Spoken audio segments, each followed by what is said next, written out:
বাংলাদেশে আর নাচবে না।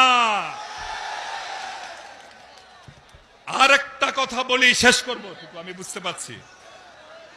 ওনাদের প্রতিরক্ষা মন্ত্রী বলেছেন সৈন্যবাহিনীকে প্রস্তুত রাখতে বলেছেন। আমাদের বক্তব্য, ঠিক আছে, আপনাদের সৈন্য সংখ্যা কত? 12 লাখ, 15 লাখ বা সামান্য কিছু বেশি।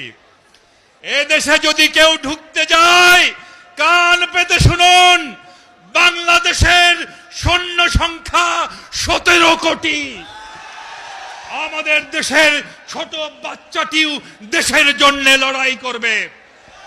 বাংলাদেশ কিন্তু বলিউডের সিনেমা না, মনে রাখবেন।